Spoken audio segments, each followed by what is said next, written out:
I couldn't breathe. Smoke rolled in under the door like a silent snake, thick and black, licking the carpet. My throat burned. My eyes screamed. I lunged for the window. It wouldn't open. I tried the next, nailed shut. Then the next, same thing. Fresh nails, fresh wood. And that's when I knew. This wasn't an accident. They wanted me to die. The fire alarms never rang. Later they told the firefighters they malfunctioned, said they'd tried to save me, even cried for the cameras. But 911 had already heard the truth. The dispatcher's voice shook as she played it back.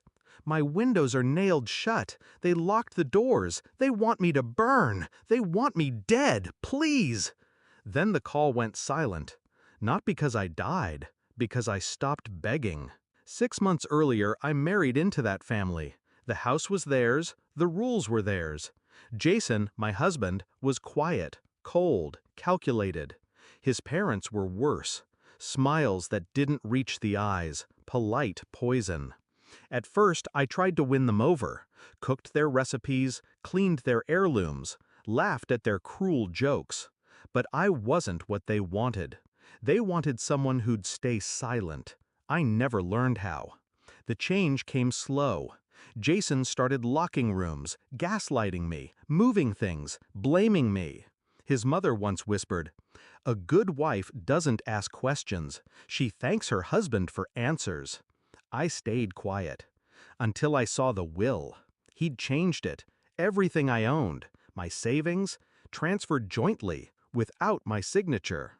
I hired a lawyer in secret, quiet, careful. We started the process. I filed for separation. But I made a mistake. I told him. I thought I owed him that much. His reaction wasn't anger. It was silence. And that terrified me more than shouting ever could. A week later, the back door bolt was changed. Then the windows jammed. The Wi-Fi was cut. My car wouldn't start. I wasn't living. I was being caged. I called my sister. She promised to pick me up on Friday. But Friday never came, because the fire started Thursday night.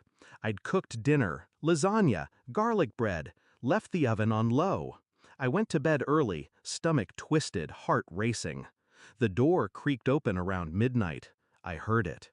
Then footsteps. Then the faint click of the front door locking from the outside. When I woke again, smoke. I wrapped a towel around my face, grabbed my phone. The screen cracked in the scramble, but I hit 911.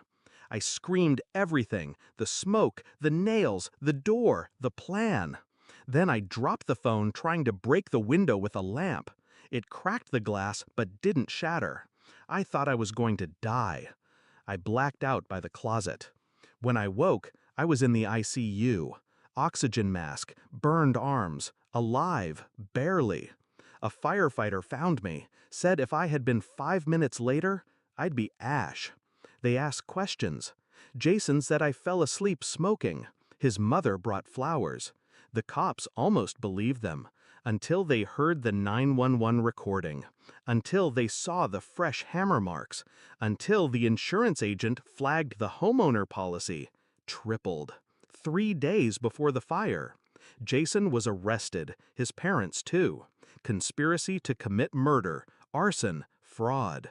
The prosecutor told me in private, they were going to collect, mourn you, and move on rich.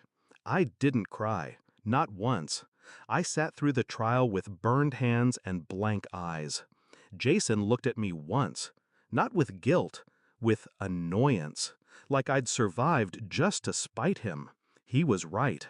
After the sentencing, I stood up in court, didn't make a speech, just looked him dead in the eye and said, "You should have made sure I was dead." Then I walked out. It's been a year. My skin's healing, slowly. My heart, faster. I bought my own place, small, secure. Windows I control. Sometimes I still wake up gasping. But I breathe now, free.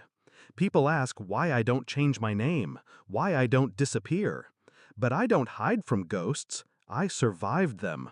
And now, every time someone Googles his name, They find me, my story, my voice, my survival.